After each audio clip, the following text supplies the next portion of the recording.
Hey Travis, is this a good time? Hey there, Emily. Sure, I'm good right now.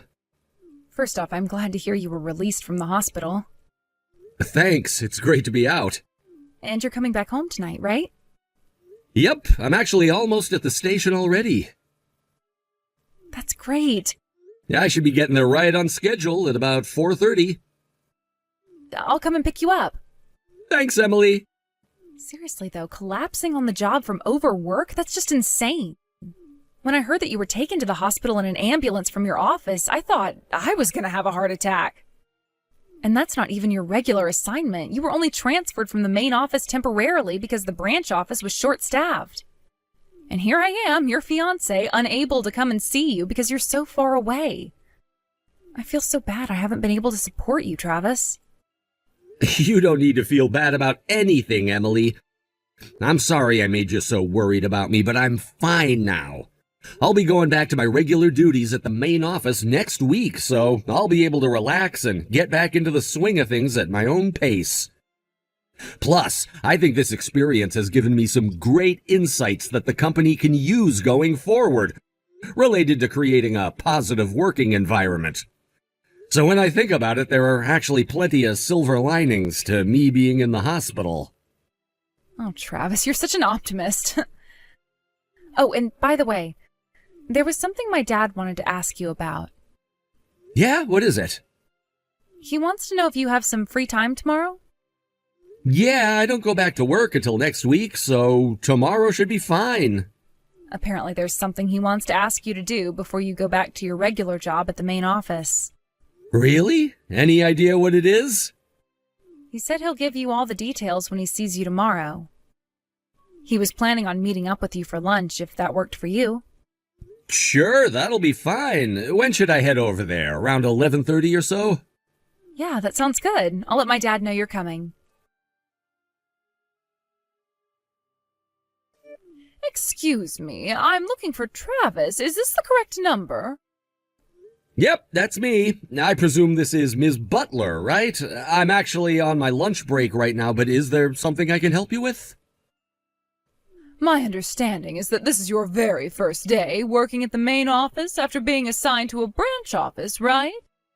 And you collapsed from overwork while there? Yes, that's right. Although to be more precise, it was only a temporary assignment at that branch office. Temporary? Yes, I was originally stationed at the main office. For a number of reasons, I was temporarily stationed at the branch office in Fieldsburg for a few months, but boy, I had no idea how heavy the workload was going to be. Right before I was scheduled to end my assignment in Fieldsburg and come back to the main office, well, I kind of just collapsed all of a sudden and was in the hospital for 3 weeks. I see. However, I don't understand how you could have had that hard of a workload. Honestly, it was a big surprise to me, too. If I had to venture a guess, the only reason you were sent to that pathetic little branch in the middle of nowhere was because you were nothing but dead weight at the main office in the first place.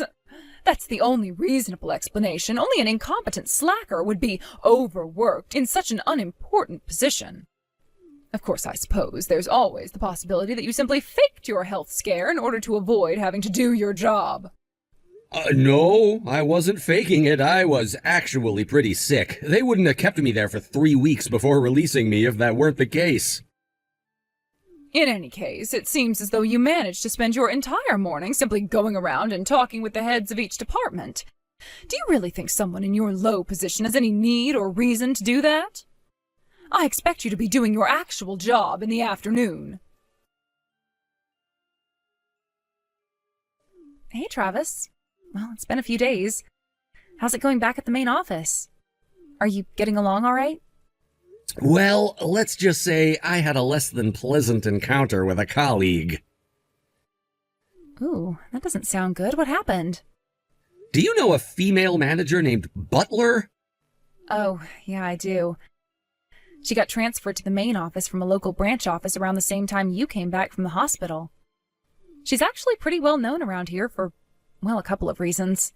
First, getting appointed to a high-level managerial position at 38 years old like she was is pretty rare here. so her superiors apparently saw some sort of potential in her. But she also has a rather, how should I put this? Let's call it a strong personality. Yeah, that sounds about right. To be honest, though, we've been working together in the same office for the last several days. But I haven't really seen anything from her in either her work or personality that would merit her being placed in a high leadership position.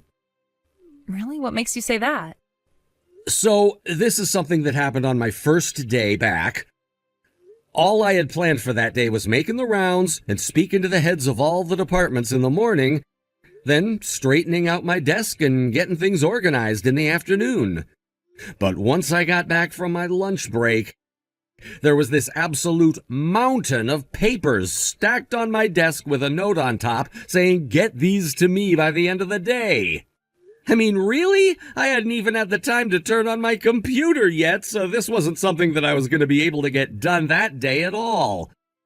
But that wasn't even the worst part. Then I picked up some of the folders and checked their contents.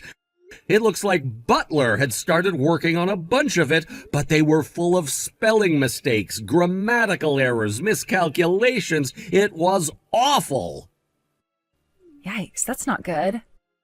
And the other people in the department were pretending to be working intently on one thing or another, but they weren't actually getting much done. It's like they were putting on a show. Now that you mention it, I did hear a rumor about your department.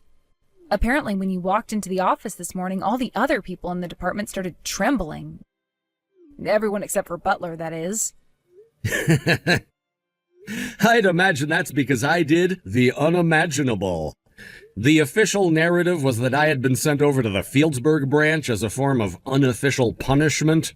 No one who gets sent there ever comes back, so it was kind of like they were seeing a ghost.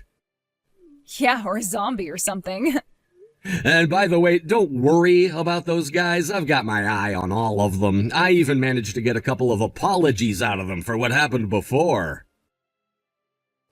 That's my Travis. You work fast. That's what they pay me for. Still, though, it would be for the best to remain cautious for the foreseeable future. I can't say I'm surprised, Travis. You put the bare minimum effort required into the assignments you were given and spent the rest of your time playing around on your computer. Excuse me, Ms. Butler. We work on the same floor, and your desk is barely halfway across the room from mine. Can I ask why you're texting me instead of coming to my desk and speaking to me in person? Unbelievable. You really don't get that I'm trying to avoid disturbing the other employees? Nope, I really don't get it. When I saw your text, I assumed that it must have been something urgent, but that doesn't seem to be the case, so what can I do for you? What happened to the work I left for you earlier this week? If you're referring to the massive pile of folders you dumped on my desk, none of that is any of my responsibility in the first place, so I passed them along to the people you should have given them to. You did what? Furthermore, the number one priority for me for the next several days is the creation of a report from my time over at the Fieldsburg branch. Didn't you get the memo? Oh, don't patronize me. Of course I got that thing. However, I am the senior manager of this department, and as such, you take your orders from me and no one else. Your number one priority is whatever I tell you it is. Good grief, how incompetent can you be? I can't take it anymore. You're through. I don't need any more old men in my life just taking up space. You're fired. Old? You're 32, aren't you? Well, that's old enough for me to call you old. All right, well, I suppose you're free to see me as being old if you like, but what makes you think you can fire me? Senior managers don't have that sort of authority. What's that? You think that just because I'm a woman that I have no authority in the company? Oh, let me assure you, someone as elite as myself is more than capable of ending your career. Clear out your desk. You'll receive your pink slip in the mail within the week. Is that so? Well, that's unfortunate. I got called an old man by a 38-year-old woman. What? Let me guess, it was Butler, right? You guessed it. Wow, well, if she thinks that you're an old man at 32, I can't imagine what she must think of the married man she's dating right now. Oh boy. Does that mean... You guessed it. The investigation is still kind of ongoing, but I can confirm with full confidence that all the rumors are 100% accurate.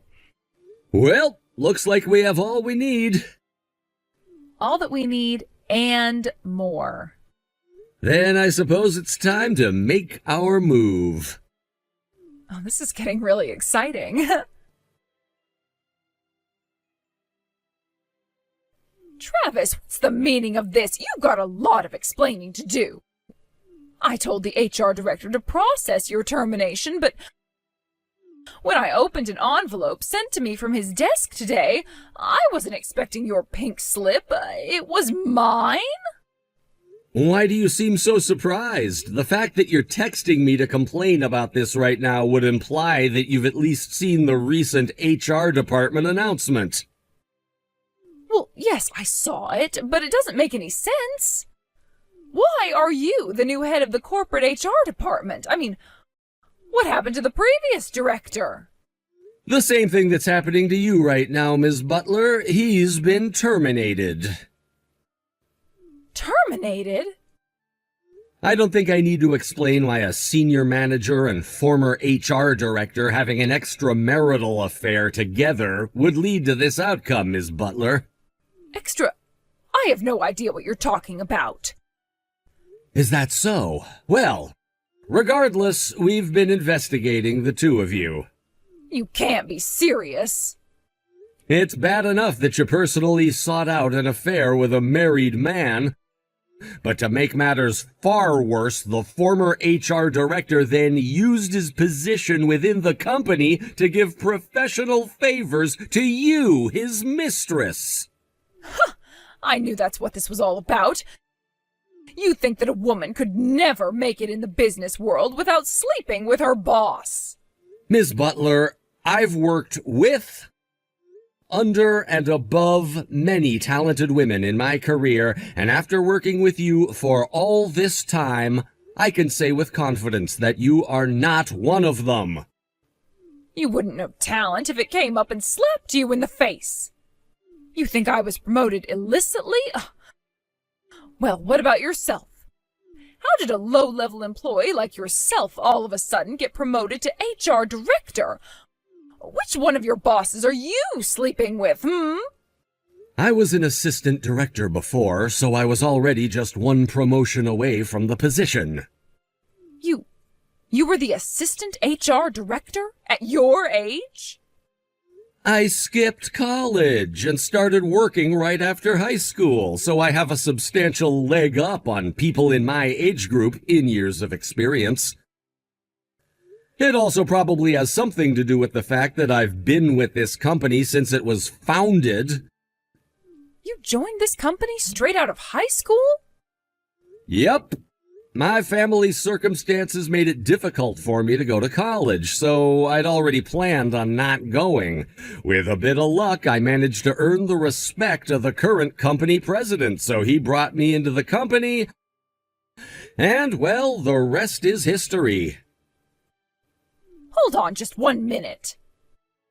If you were really such a promising employee, then why on earth were you shipped off to the Fieldsburg branch? Everyone knows that's where the company sends all the people who they can't fire to keep the damage they cause to a minimum.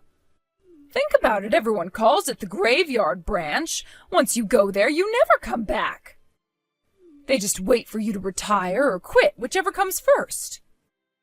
Yes, that's exactly what sort of place it is. Which is why all the other main office employees who were bitter that despite my age and lack of a college education, I was on a first-name basis with the president, were so happy when I was transferred there. For them, this was a sign that their constant hazing, bullying, and harassment had finally paid off. I can imagine their shock when I became the first employee in the company's history to return to the main office from the graveyard branch. How? What sort of trick did you pull to make that happen? It's true that the Fieldsburg branch has been treated as the end of the line for tenured employees that the company doesn't know what to do with, and that reputation is precisely why I was sent over there. The board of directors has been working on a plan to turn the Fieldsburg branch from a liability to an asset for years, and they came up with the idea to send me over there to work on ongoing employee training and working environment improvement. It took a lot of time and effort, but after a few months I managed to finally make some tangible positive changes there. And when I say a lot of effort, I mean a lot of effort. So much so that by the end of my time there, I was so exhausted that I ended up having a health episode that took me 3 whole weeks to recover from. So, while my return was delayed by that slightly, I finally succeeded in my mission and have made my pre-planned return to the main office. But I didn't hear anything about that initiative. Oh, and by the way, when I came back to work, the company president made a special request of me. From the president himself? First, it was to find out whether the rumors of you having an affair with the former HR director were true, and once that was confirmed, to investigate whether your mysteriously rapid rise through the ranks to senior manager was a result of that affair. And now that my investigation on both points has been completed and my report submitted, the 2 of you have each received your well-earned punishments. Oh, this can't be happening. Are you saying that you've been watching me ever since you came back to the main office? That's precisely what I'm saying, yes. I had no idea. And with that, I've said all I had to say, and since you seem to have finally come to understand the situation, I'll go ahead and take my leave here. Enjoy the rest of your day, Ms. Butler. Wait. But, this means that it's now public knowledge that I was cheating on my husband. Oh, no. Oh, this is bad. Oh, very bad. What am I going to do if my husband finds out? Oh, you're not going to tell him, are you? Travis? Travis? Ms. Butler's behavior was utterly shocking for a married woman. Naturally, both Ms. Butler and the former HR director were divorced by their respective spouses, and they broke off their relationship as well. Also, since they had kept their illicit affair going for around 5 years, their spouses were awarded tremendous damages during the divorce proceedings. Furthermore, since the 2 of them were fired for cause, they both lost their pensions. Combined with the child support payments they now had to pay to their spouses as a result of losing custody of their children, they both had to take on a tremendous amount of debt. Word of their actions spread through the region, making it impossible for either of them to find a new job at the same pay grade they were at before. They had no choice but to take hourly wage positions at local businesses. This was the event that sparked the great spring cleaning of the company by the father of my fiancée, the company's president. What's more, he's been telling me lately that he wants to pass the reins of the company on to me after he retires. It really is an honor to have him think so highly of me. I had nothing when he brought me into the company, and now I have a home, a family, and a future secured, all thanks to him. I intend to work as hard as I can to live up to his high expectations.